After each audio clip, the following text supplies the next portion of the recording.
Alors, évidemment, j'ai plein de questions. J'ai plein de questions parce que votre sujet est vaste. Vous avez touché à la fois aux problèmes numériques sous différents aspects, également aux problèmes de modélisation. Et ce qui est bien, c'est que vous avez été jusqu'à comparer vos résultats avec des résultats numériques, avec des résultats d'expérience.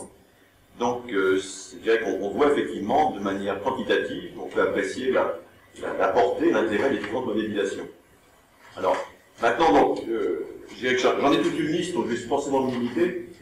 Je pense qu'il faut aussi laisser la parole aux autres membres du jury. Là, je vais chausser mes lunettes d'abord. J'ai une question sur on va dire très générale. Vous avez dit tout à fait au début qu'il existait beaucoup de méthodes actuellement, également qui existent encore, qui utilisent simplement des lois analytiques pour prédire les transferts de chaleur dans les urbaines. Vous avez une idée de ce qui se fait actuellement dans les entreprises est-ce qu'effectivement les gens utilisent toujours des lois analytiques ou bien ils utilisent pour le dessin des machines ce genre de méthode de prédiction? Qu'est-ce que vous estimez là? Je sais que ce domaine est un domaine technologique hautement protégé et que les gens qui travaillent effectivement sur les turbomachines, donc ils ont des bases de données un peu plus secrètes. Peut-être qu'il y a même des expérimentations qui ne sont pas publiées. Alors, côté numérique, je ne pense pas que maintenant les gens font confiance au code numérique, surtout en ce qui concerne le transfert de chaleur, parce que ce n'est pas encore au point. Et quand j'ai cité les trucs théoriques, là, j'ai cité surtout ces formules un petit peu empiriques, tirées d'expérimentation. Et je ne suis pas entré dans les détails parce que c'était très compliqué et je savais d'avance que ce n'était pas très précis. Ça ne peut pas donner de bonnes choses parce que si on travaillait sur, par exemple, un refroidissement interne par convection, là, on peut prévoir théoriquement. Mais sur l'ordre, déjà pour situer la transition, la turbulence et tout, donc il y a beaucoup de paramètres qui interviennent. Et je ne sais pas si théoriquement on peut prédire le transfert de chaleur sur l'ordre.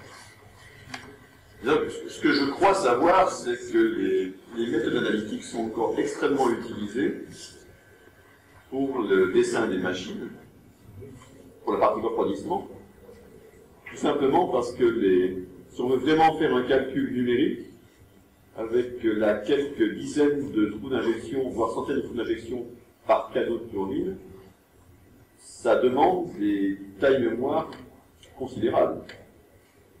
C'est quelques millions de nœuds, donc c'est possible, mais donc ça demande de gros moyens de calcul.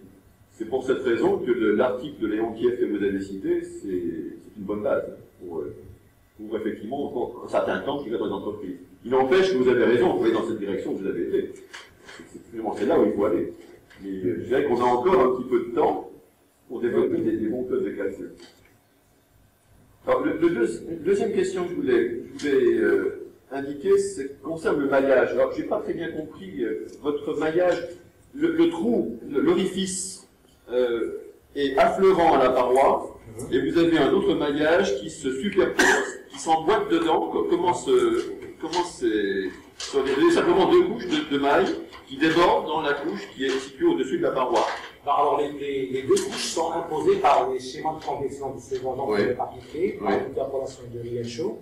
Donc, on choisit deux. On peut prendre 3, 4, 2. C'est pour faire la connectivité.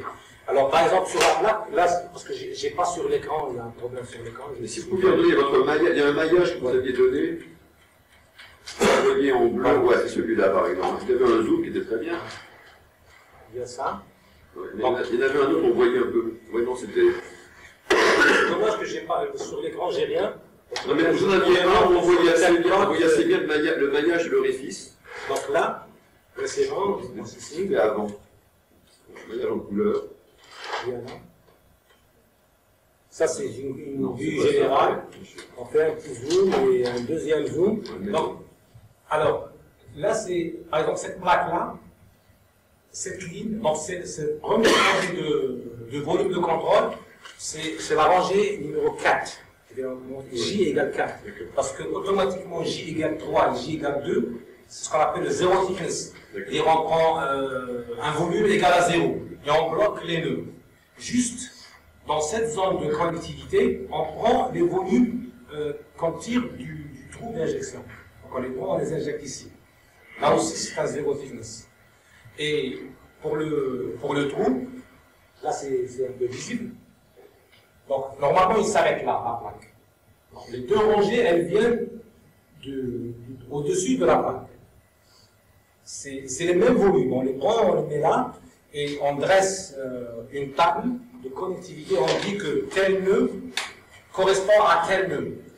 Et quand je veux calculer le trou d'injection, donc je calcule tous les nœuds à l'intérieur, et là j'impose, je prends les valeurs, les variables que j'ai calculées tout à l'heure.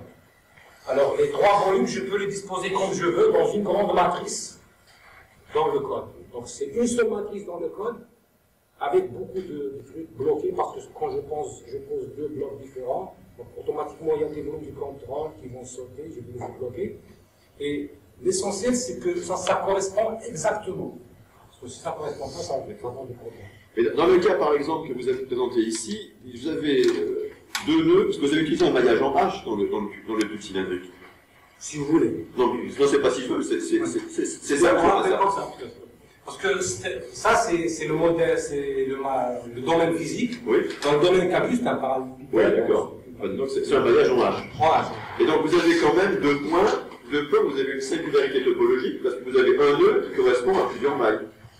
Dans celui qui est on va dire en haut à droite, en haut à droite, sur le point, vous avez plusieurs lignes qui se rejoignent au même nœud. Vous maillez avec une structure où vous avez des sortes de carrés, on va dire, des cubes, en fait, et vous maillez une structure qui est cylindrique. Donc, quelque part, il y a seulement. Il me semblait qu'on avait une figure, on voyait très très bien, mais c'est pas celle-là. Enfin bon. On peut faire un petit. Non, mais c'est peu importe. Ah oui, voilà, c'est très bien. Là, c'est pas. On voit pratiquement. Non, mais si, on voit. Alors, bien, vous parlez de ce volume-là. Non, c'est pas celui-là. Je vais le déplacer parce que c'est plus simple. Voilà. Je parle de ce point-là. C'est une singularité topologique. Vous avez plusieurs mailles qui arrivent au même point. C'est pas ça. Ou bien vous avez des mailles extrêmement distordues. Je ne sais pas, c'est des mailles distordues. Très tordues, d'accord. Donc vous avez quand même une erreur numérique, je dirais, supplémentaire qui intervient dans ces mailles très tordues. Je dirais plutôt dans cette zone, parce que là, c'est deux. Parce que quand je maille cette plaque, donc je prends un rectangle. Donc, je place ma demi-ellipse, oui. Je prends un point là et je mets une ligne. Donc, j'impose cette ligne. Donc, il y a deux lignes que je vais imposer. Alors, I égale, par exemple, I5, donc elle fait ça. Et à l'intérieur, donc, ils font ça. Donc, je suis un petit peu. Et toutes les lignes là qui viennent, elles vont épouser la forme. Oui. À un certain moment, ça va devenir.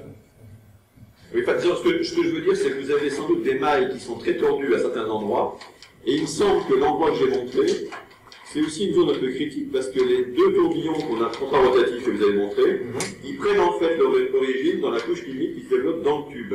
Et c'est la couche chimique qui sort à cet endroit-là particulièrement. Donc si vous avez des mailles un peu tordues, vous générez des erreurs numériques supplémentaires, ce qui peut en fait créer des problèmes de précision du calcul derrière. C'est un point sur lequel j'ai fait votre attention parce qu'on s'est fait piéger nous-mêmes. Donc il faut peut-être faire attention sur le maillage que vous générez dans cette zone-là. Et même on a pensé à un maillage non structuré, peut-être que ce serait mieux.